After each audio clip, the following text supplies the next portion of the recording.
Welcome everyone to tonight's Citizens Climate University. It's a weekly webinar program of Citizens Climate Lobbies that provides CCL supporters like you and I with access to in-depth training opportunities on topics related to climate change and effective climate advocacy. I'm your host, Brent Cease, and tonight's topic is focused on growing your conservative membership within your chapter. Especially ahead of CCL's March Conservative Conference, we're going to join CCL's Conservative Outreach Director, Drew Eyerly, for a training that's going to provide ideas and resources for all members of CCL to recruit conservatives. Regardless of your political affiliation, the ideas in our training tonight are going to help us engage with conservatives in our community concerned about climate change that will also be interested in joining a supportive community with Citizens Climate Lobby.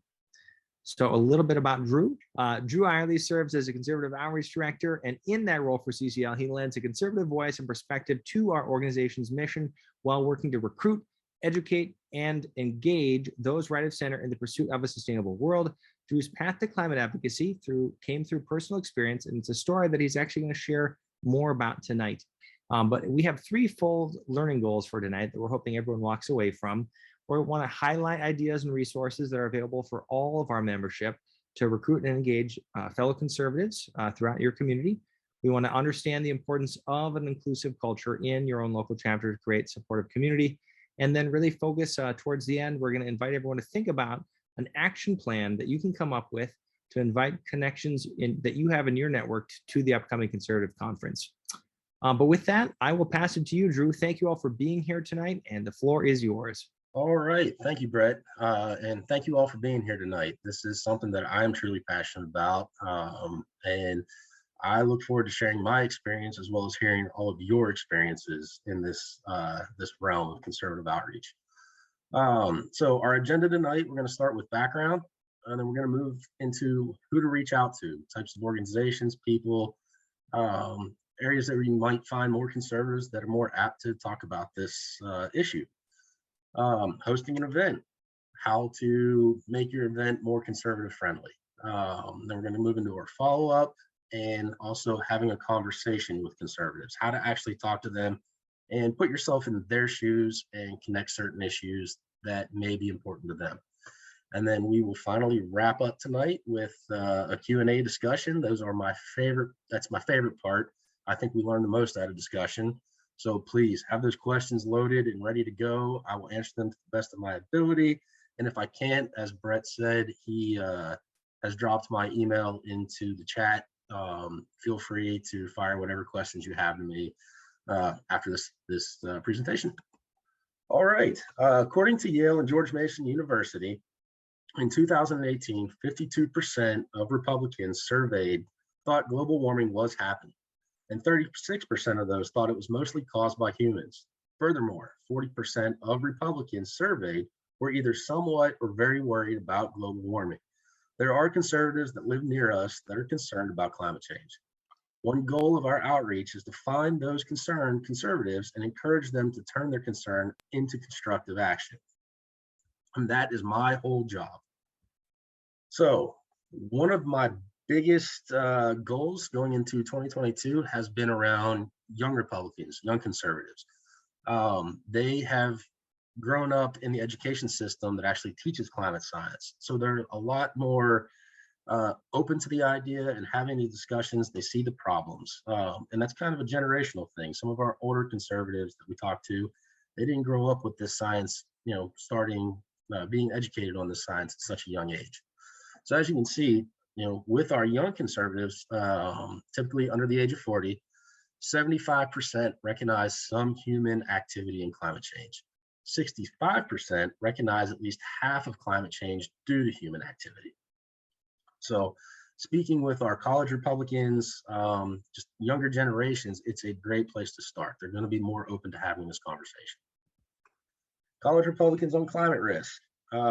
So climate change ranks in the top 6 of a list of desired party priorities. And as you can see, looking at the other ones, as I was explaining, they're a lot more open-minded. One of our top issues, supports aggressive action to ensure racial and gender equality.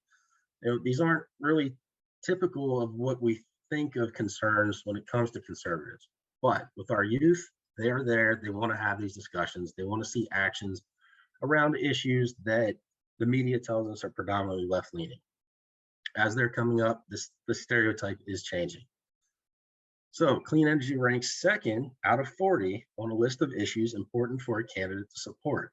If you can get out there and you can talk to our college Republicans and have them on your teams involved in the discussion, they can go into these offices, especially our younger members of Congress who have a whole career ahead of them, and they've got some leeway and some push that they can do to demonstrate that, hey, this is an up and coming issue. It's time to get ahead of that ball if you plan on keeping your career, because we're going to vote around this.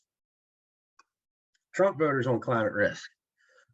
So more than 6 in 10 Trump voters support taxing and or regulating the pollution that causes global warming. Taking a look at this this pie chart here, we can see that 31% actually want both.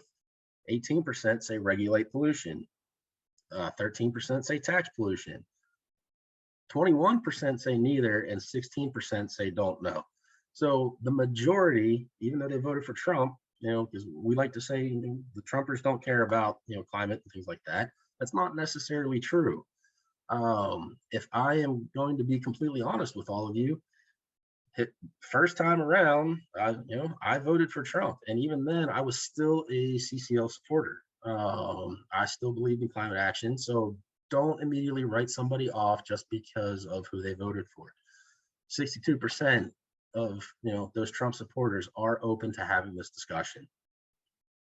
All right, so if you want more info, check out our CCL training on communicating with conservatives that our conservative outreach coordinator, Nate. He's absolutely phenomenal, very well spoken and written. He provides that each quarter for more background and our conservative recommendations for your communications work. In it, Nate will cover, he covers first, he goes over general suggestions for communicating with conservatives and for communicating politically in general. Second, he talks about the aspects of climate change that resonate most with conservatives, so you have a better idea of what to mention in these conversations. Third, he's going to go over ways in which carbon pricing is a politically conservative policy. I had this argument today with somebody. And then he goes over how it can be considered an economically conservative policy. So ways that it benefits, conservative issues that might not necessarily be centered around climate change, but it still behooves the conservative to consider this policy and support it. Once he's addressed all those sections, they'll have time for a Q&A, just like with any other training that we do, and they offer the opportunity to personalize the information with a couple other people in breakout rooms. Specifically giving you the opportunity to reflect on how this information might apply to your own life. All right, so who should you reach out to? I am running 2 screens here. I apologize for the slight delays. Back up one. There we go. So to start with, people if you already know a conservative, an individual, you have that relationship with them, they're more likely to listen to you because they don't think you're coming out of left field, no pun intended. The most likely place to find a conservative who is concerned about climate change is in the exact place you might find other people. Make yourself a beacon for conservatives by showing respect for their views and putting yourself in an audience where they're more likely to be. Talking to conservatives who are active in CCL, they create your bridge. The most important place for all CCL members to start is reaching out to people you already know. Talking to people at a party, a public event, asking them to get a cup of coffee sometime. When you're out, look for people you know and begin a conversation with them. Even with people you know as progressive, you have some relationship capital with them. Just be yourself and reach out to others who may be conservative. You can also host a neighborhood dinner and invite a diverse group of people where you can discuss climate and energy in general. Too often we fight with people behind computer screens, and then we have a bunch of other people supporting the decisions so that we think that we're right. If you can just sit down and have a face-to-face conversation with somebody, you'll find out a lot more and come to some sort of compromise and at least an understanding of and respect. So with close connections, if you know some conservatives, consider inviting them to our conservative conference that we're having in DC from March 29th to 30th of this year. They will have to fill out an application, that asks some conservative-based questions that kind of verify that they're conservative. And that's simply because we want to show the members of Congress that are coming that conservatives do care. We want a whole room of right-leaning individuals and say, everybody here has your back and your support. So with that said, here are some examples to help with ideas of what organizations and events you can speak to or table at in your community. CCL members often link to or they join local groups that overlap with their interests and might have conservatives. So you join, build relationships with local chapters of any group, and always feel free to reach out to me with ideas or questions on how to coordinate those relationships with the conservative leaning groups at any level. That's my job. That's why I'm here on national staff. I am here to help you all with your outreach efforts and bringing more conservatives into this organization. So some of the groups that are likely to have conservatives who are concerned about climate: habitat and conservation and sportsman groups. As you saw in my bio, this one is very near and dear to my heart. Growing up in Pennsylvania, at the age of 12, I was out hunting, fishing, doing everything, and it's a big part of what brought me here. So some of these organizations, we have a close partnership with Trout Unlimited. They see how climate is affecting the cold water fish population, trout and salmon. As the water warms, they lose oxygen in the water, and it's having a horrible impact on our cold water fish. Bass Nation by state, ice fishing groups. So we have like the Michigan Steelhead and Salmon Fishermen's Association. We also have other conservation organizations like Ducks Unlimited. Audubon is a great one. I've been to a couple of their conferences and events. Pheasants Forever, Quail Forever, County Waterfall, American Woodcock Society, and the NWTF, National Wild Turkey Federation, as well as Waterfowl USA. The majority of these organizations all have scientists, biologists, people working, and they're looking at climate change. There is a place, an arena to have these discussions with them. Then we have like general hunting, so trappers, Mule Deer Foundation. There's Quality Deer Management Association. My personal opinion is that outdoorsmen are the biggest conservationists that we have. Sometimes it just takes a little nudge to show them, one, the problem and how their conservation efforts are more reactive than proactive. And we know that reactive always costs more.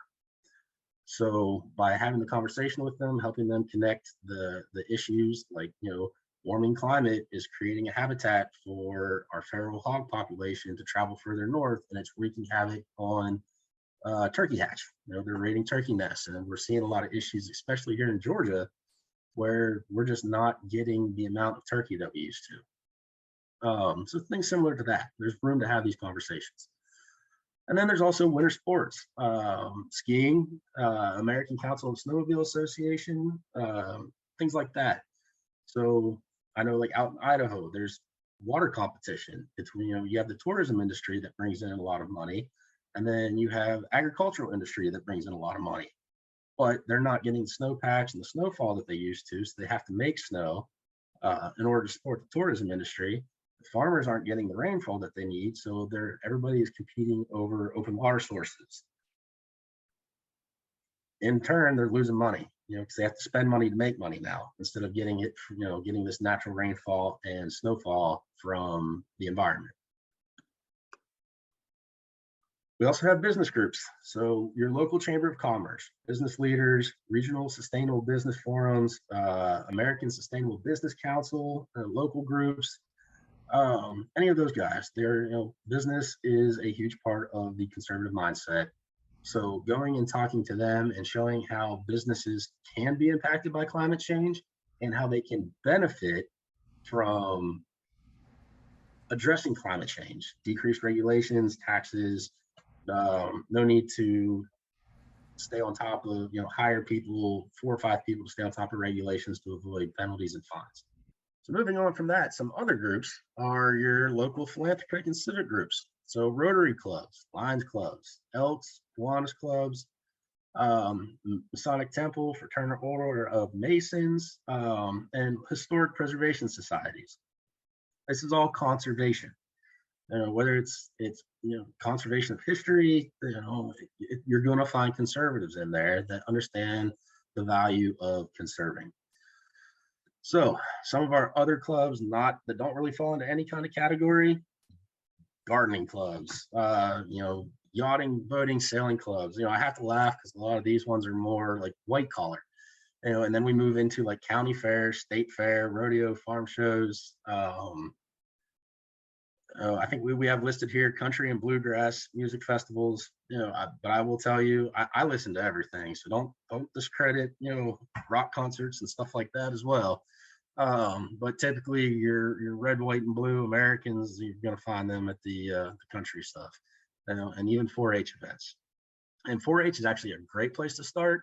So my 12-year-old stepdaughter got real big into 4-H a few years ago, and all of her stuff is around STEM, and they actually do projects around environmental science.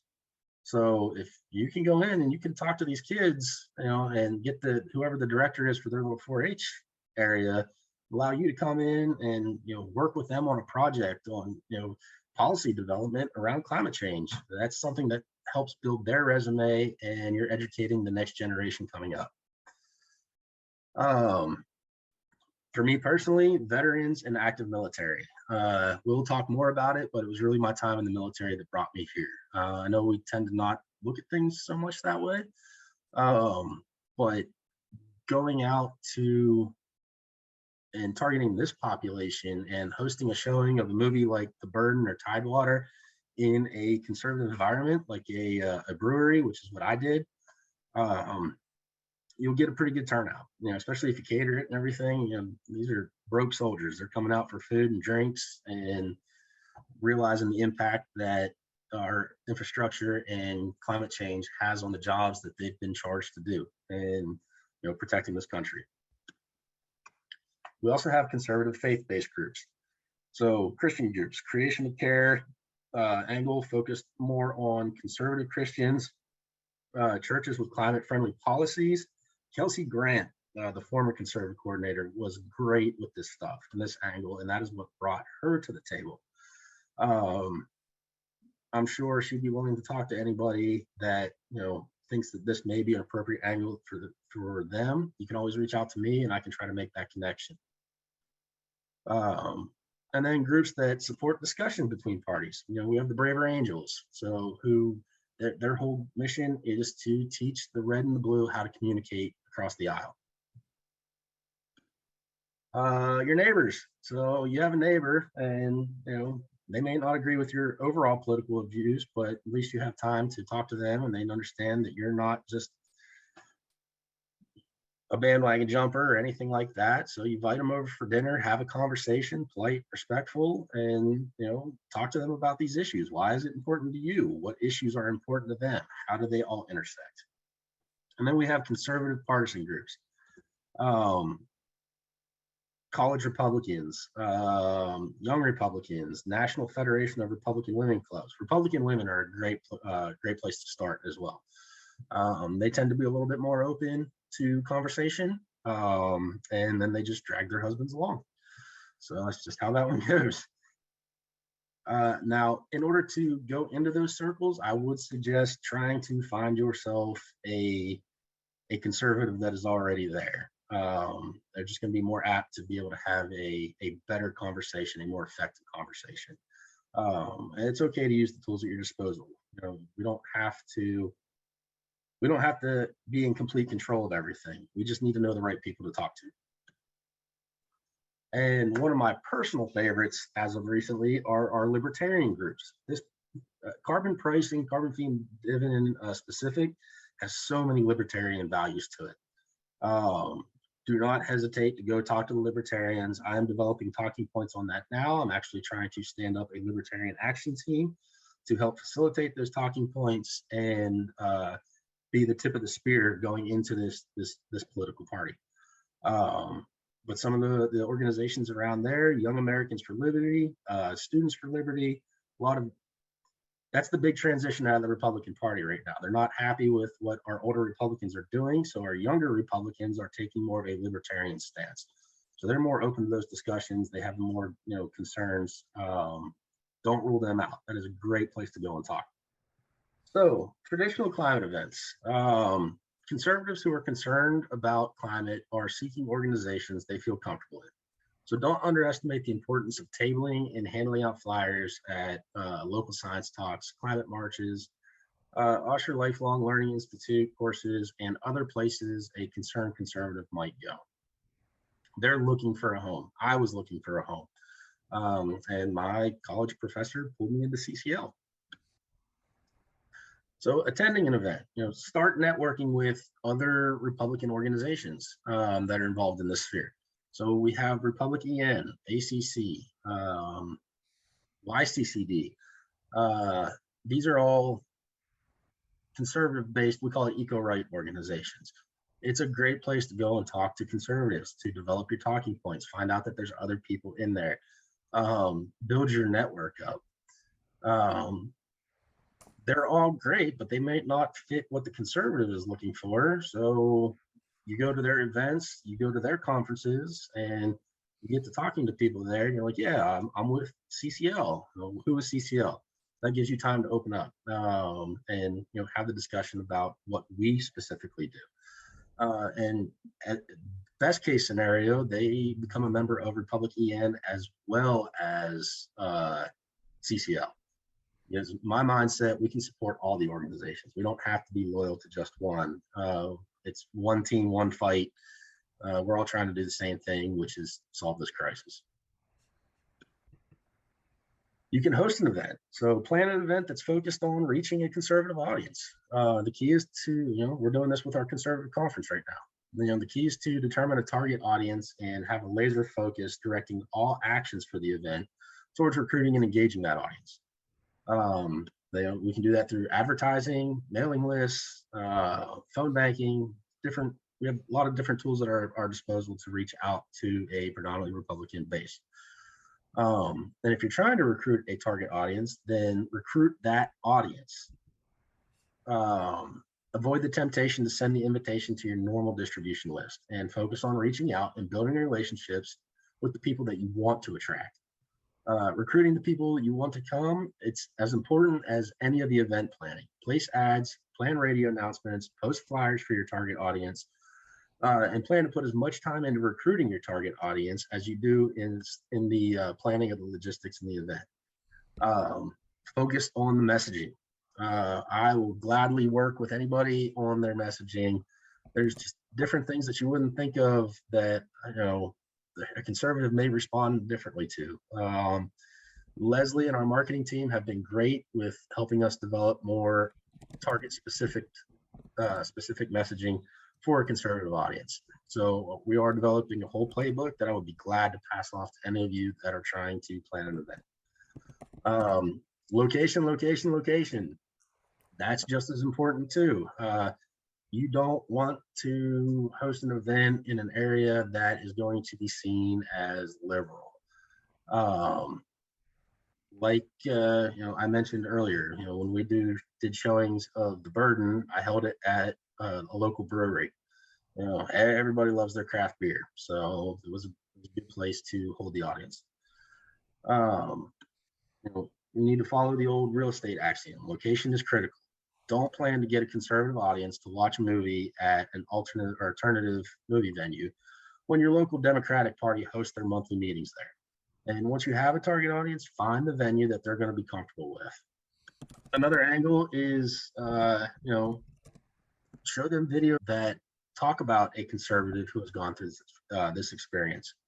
For me personally, Bob Inglis, I'm a huge fanboy. Bob Inglis is what brought me to climate science. Prior to that, there's a whole nother story that I'm going to share here shortly, but my professor Sabrina Fu, our She's the Mid-Atlantic regional coordinator. She made us watch one of the, actually this specific TED Talk in one of our classes. And I was hooked from start to finish. And I said, this guy gets it. He's got a similar story to mine with kids. I hung on every single word he said. I watched every TED Talk after that. There's nothing that he puts out. I'm a huge fan of Republican. Absolutely love Bob Inglis. And his words resonate with the, excuse me for saying it this way, common sense Republican. So you have somebody who's actually, okay, I'm willing to listen. You show them some of his TED Talks and they'll start connecting the dots on their own. So I think one of the big things to understand is that we all, especially Republicans, some of us have very different backgrounds and paths to how we got here. I did tours in Iraq and Afghanistan as a medic. Became very focused on, or concerned rather, with the amount of casualties coming off of fossil fuel routes.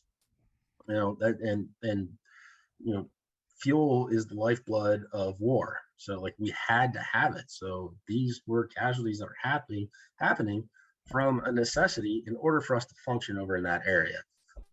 As well as the economic costs. Some of those remote outposts, we were paying over $400 a barrel just to get diesel fuel up there, and everything runs on diesel, generators, trucks, everything.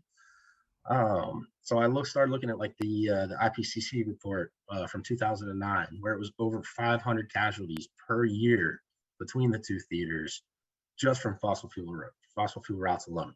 That's 500 sons, daughters, mothers, fathers, aunts, uncles, brothers and sisters that didn't come home because of the military's dependency on fossil fuel.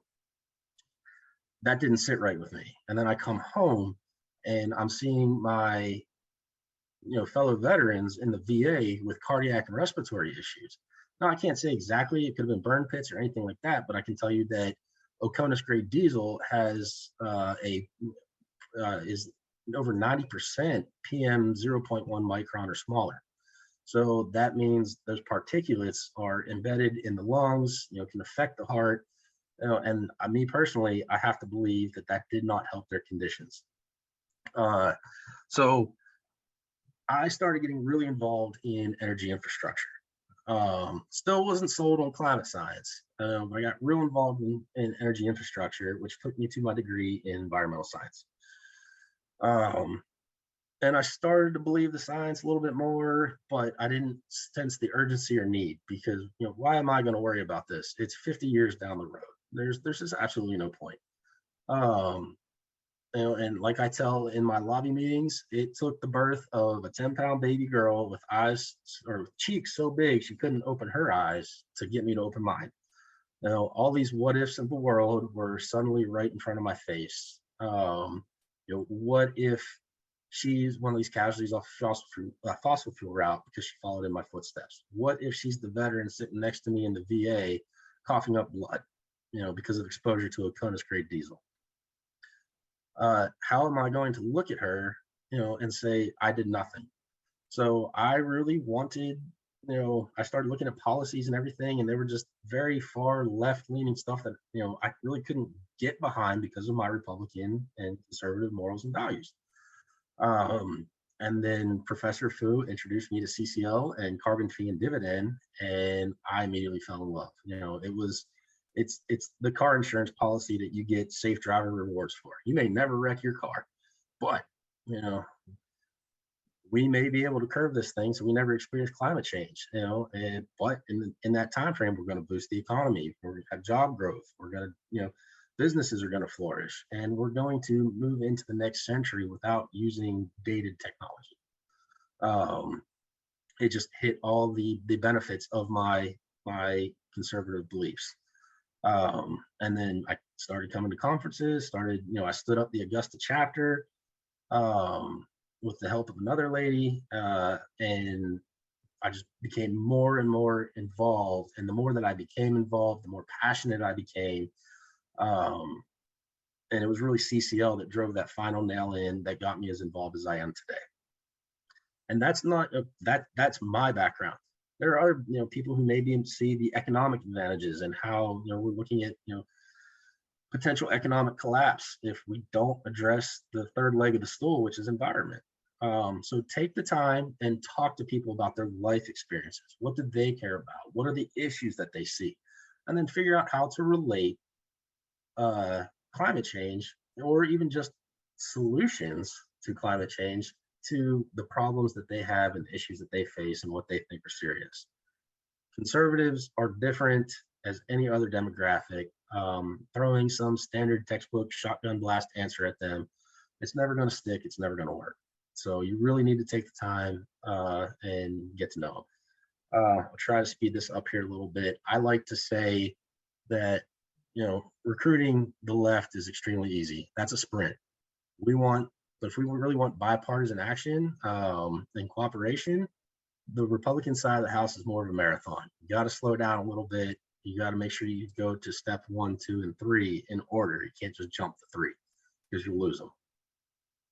So keep that in mind while you're talking to people. Show them stuff that's going to resonate with them, relate to them. Put yourself in their shoes and develop the argument that they would use with the tools at their disposal if they were talking to people themselves, and then use that argument on them. Section 4, having the conversation. So building bipartisan support for parties, for the parties. Stuff like the sporting event and how to frame a discussion around two teams. So one of the conversations I like to have with people, I'll have all my friends over for football and stuff like that, and I'll start to relate how politics are very similar to the football game that we're watching. And you can really apply it to any sporting event. You have two teams with very similar playbook, trying to get to opposite ends. And the only thing really different about them is the uniform that they're wearing. I like to speak in analogies. And for me, that's like, hey, we're all trying to do the same thing here. We're just on opposite sides. And, our plays may be a little different, but they're fairly similar. Take the uniforms off and work together to solve each other's problems. Local impacts. That's another, great talking point for conservatives. We care about state and local issues a lot. And what do you see in your local community that, one, is either being impacted by climate change, or two, can be fixed by a policy such as carbon fee and dividend, carbon pricing, carbon taxation? For me, growing up, it was the trout streams, the warming waters. I may not have necessarily applied it to climate change back then, but eutrophication, going crazy in these streams and choking them of oxygen to where you just can't fish them anymore. They're dead. They won't support life. And I talked earlier about migration of feral hogs messing with the turkeys, as well as things like water competition between industries. Another big talking point for me that's been extremely successful is global trade. I have where I live, just outside of town, is extremely rural, and there's a lot of veteran farmers that I became friends with through my other nonprofit that do things like raise grass-fed longhorn. And his market is extremely small that he can sell to, because people can, he has to sell his ground beef for $8 to $10 a pack, where people can go to Walmart and get it for $4 to $7. So, but when I start talking to him about things like a carbon border adjustment, and now we no longer have cheap beef coming up from South America where there's no environmental regulations, price is going to go up for them to sell here, which makes his beef much more marketable, and his audience expands to where now he can start raising more head of cows. He can actually lower his cost and still make the same profit, if not more. So here's a guy who never wanted to talk about climate change or climate policy, and all of a sudden he's like, oh, so this can benefit my business? I'm like, absolutely. And now he's on board 100%. So what we have here are different talking points that you can use. Jump back over here. When talking conservatives. So free market can fix most of our problems faster than anything else, but only problems it can see. And how do we make climate change visible to the market? So that said, we'll take a few minutes here. Does anybody have anything Like, how do we make climate change visible to the market? This one right here is actually, no, I do want to talk about it for a quick second. So, what are one big government, then ignore climate change? I actually got into it with a Republican today who told me I could not be conservative if I was involved in this topic. Um, and this was something that I brought up to him, because he talked about, the growing size of government, overreach, and all that stuff. So, with all these issues and things that happen as a result of climate change, when these disasters strike, everybody turns to the government and says, "We need your help. We need this fixed." And that's tax dollars, and then the government has justification to grow and have bring in more tax money to support this stuff. So, from a libertarian perspective, it behooves us to address climate change, to address these natural disasters and everything. So, the government isn't involved in trying to fix stuff. Especially when it hits, military bases. Hurricane Matthew or Michael that hit Air Force Base Tinsdale, and billions of dollars in destruction, and that's all taxpayer funded. So, if we want to keep our government small from a libertarian perspective, this is a great way to do it, or at least a good first step. One key to that puzzle. After you identify conservatives who are interested in learning more, stay focused on the personal connections that help engage these new CCL members. We want them to feel like they're involved and they have a home. We're filled with people who stay active because of personal link to other CCL members. So make phone calls, send out the invitations weekly and monthly, and even years after the event, increase the odds that you truly recruit an active CCL member and not just a name on the list. Getting coffee or lunch with these people, it's pleasurable. It does not always have to be CCL related. We're here because of relationships that started around our interests. Maintain that relationship, you maintain the interest, you maintain the activity. So a real life example of this is, Jim Tolbert. He followed up through a mail merge email with a list of people that he met talking at an event. It was 1 year after the event. And one of the people replied back that he just got out of school and wanted more information about his local chapter and started connecting with that local chapter. And this was after a year of no activity.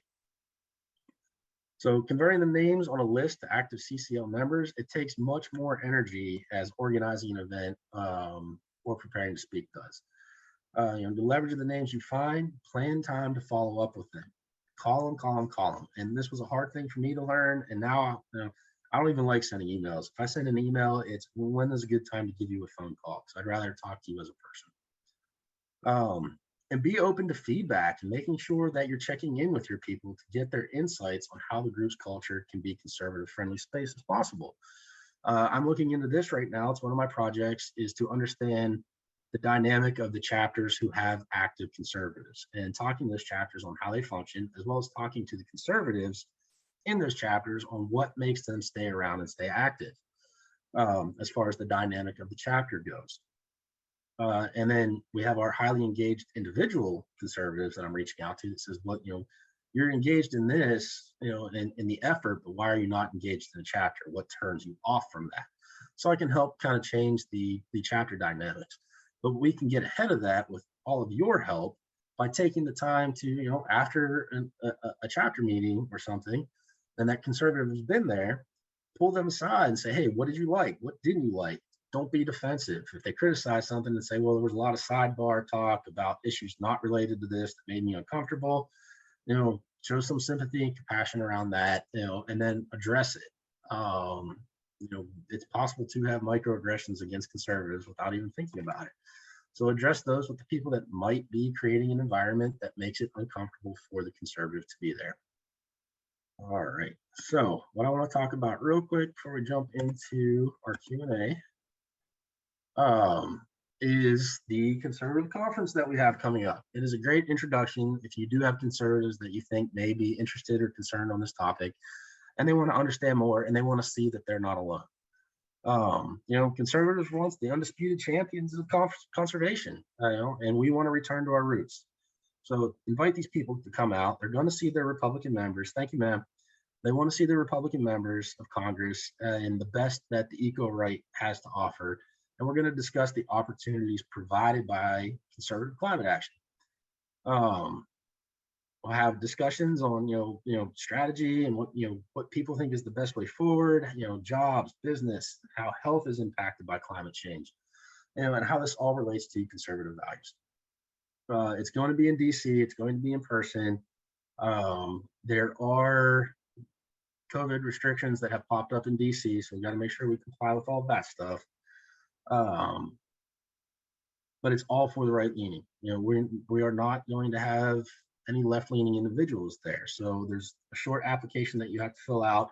I vet everybody, and then as long as they pass everything, I'll send them a registration link. We also have scholarships if you would like to let them know to help them with their travel. And it's just a really exciting time, and I am extremely excited to be part of it, and I hope to see as many conservatives there as possible.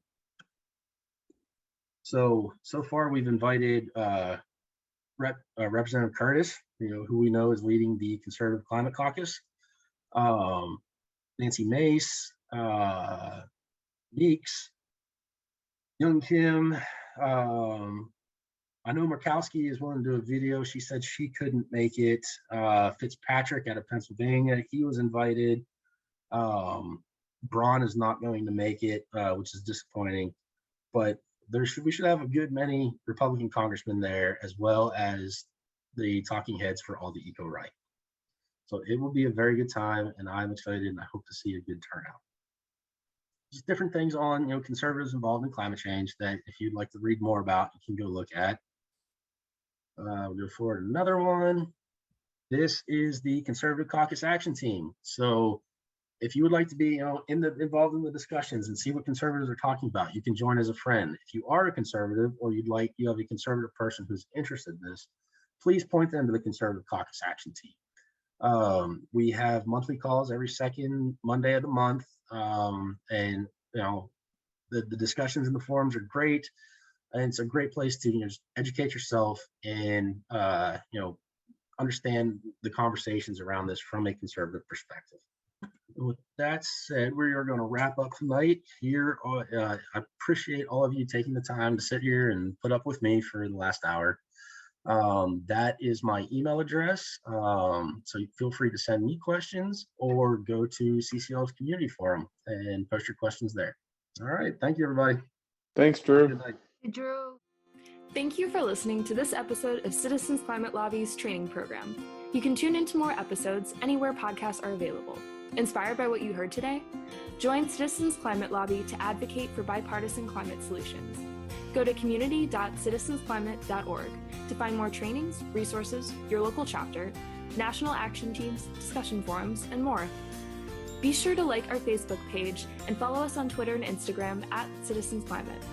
We also invite all of our listeners to subscribe to our YouTube channel for more inspiration. And together, we are creating the political will for a livable world.